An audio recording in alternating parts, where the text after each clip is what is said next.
Che cos'è il wabi-sabi? Avete mai sentito parlare di questa filosofia giapponese? Spero che abbiate qualche minuto per rilassarvi guardando questo video, magari con una tazza della vostra tisana preferita. Se riuscite, mettete le cuffie e isolatevi qualche minuto dal contesto circostante. Questo è un concetto che nutre il cuore e l'anima. Una volta arrivati alla fine del video, saprete che cos'è la filosofia del wabi-sabi e come possiamo farne tesoro per cogliere la bellezza nella nostra vita. Io sono Miriam e in questo canale parlo di come possiamo rendere la nostra vita più lenta e consapevole, in un mondo che va troppo di fretta. Circa un anno fa mi sono imbattuta in un libro un po' particolare che parlava appunto della filosofia del wabi-sabi, di cui non avevo mai sentito parlare prima. Questo libro ha attirato subito la mia attenzione, sia perché da sempre mi affascinano le filosofie orientali, sia perché prometteva di avvicinarsi a una vita perfettamente imperfetta. La parola imperfetta, infatti, viene usata molto poco al giorno d'oggi. Siamo tutti alla costante ricerca della perfezione, vogliamo una casa perfetta, una famiglia perfetta e il nostro aspetto stesso deve essere il più possibile perfetto. Mi sono chiesta quindi che cosa poteva mai insegnarmi una filosofia che si concentra proprio sull'imperfezione. Ecco, ad oggi questo libro intitolato Wabi Sabi e scritto dalla bravissima autrice Beth Campton è in assoluto uno tra i miei libri preferiti. Che cosa significa Wabi Sabi?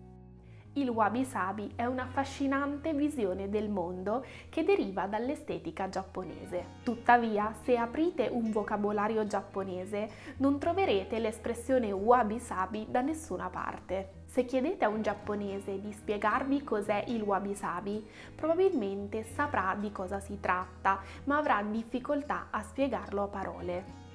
Questo perché il wabi-sabi non è qualcosa di cui si parla o che si legge su carta, piuttosto appartiene al cuore e alla mente.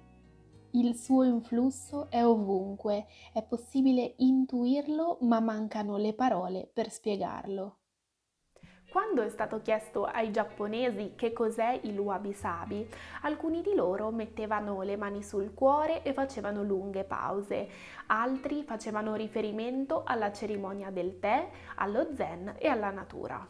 Nella lingua giapponese, infatti, non esiste una definizione universale del wabi-sabi. Wabi-sabi deriva da due parole separate. Wabi si riferisce alla ricerca della bellezza nella semplicità.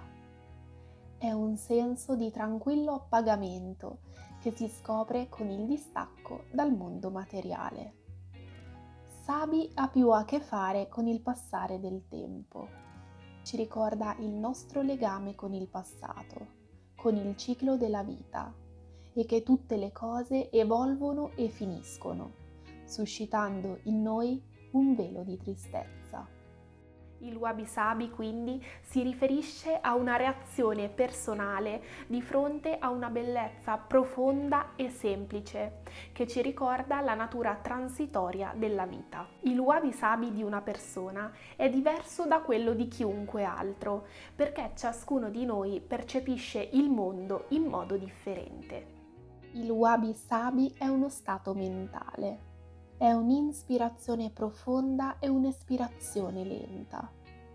Lo si prova in un istante di autentico apprezzamento, un istante perfetto in un mondo imperfetto. Possiamo alimentarlo con la nostra disponibilità a notare i dettagli e a coltivare la gratitudine. Si tratta di lasciare libera la nostra sensibilità e di prendersi il tempo per prestare attenzione. Recentemente la filosofia del wabi-sabi ha dato origine a una nuova tendenza nell'interior design. Gli ambienti arredati in stile wabi-sabi sono caratterizzati da mobili semplici e da un numero minimo di accessori.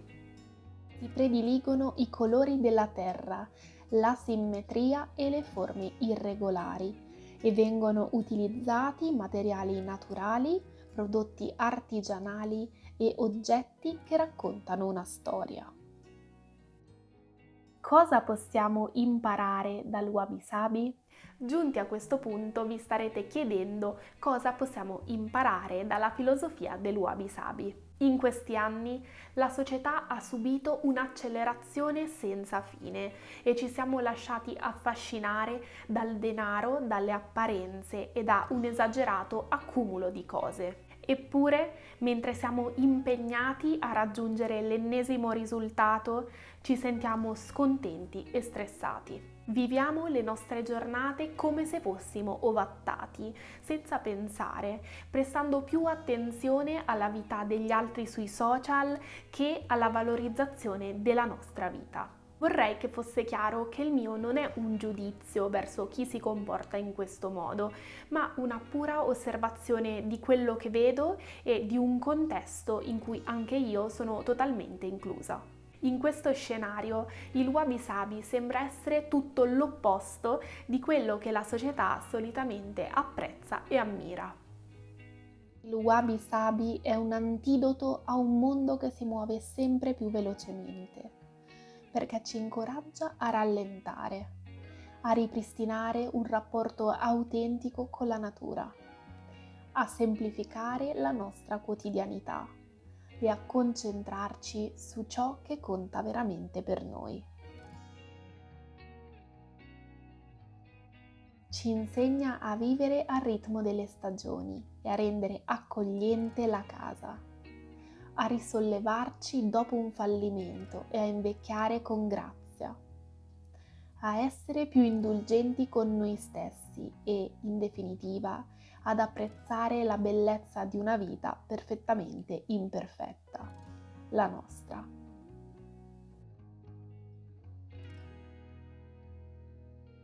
Il Wabi Sabi ci consiglia di rallentare, di fare un passo indietro e di guardare le cose per quello che veramente sono. Quando si adotta questa mentalità e quando si guarda il mondo attraverso questa nuova lente, è possibile prendere le distanze dal nostro mondo così frenetico e materialista. Quando ho letto questo libro ho notato un cambiamento e ho ripreso contatto con la mia sensibilità. Il Wabi Sabi ci ricorda che la bellezza sta nella grazia, nella semplicità e nella naturalezza. È una prospettiva che ci incoraggia a riconoscere il valore della semplicità, a vedere il mondo meno con la logica e più con i sentimenti e infine ad accettare che alla fine tutte le cose sono transitorie e quindi ci ricorda di vivere il più pienamente possibile. E per te cos'è il Wabi Sabi?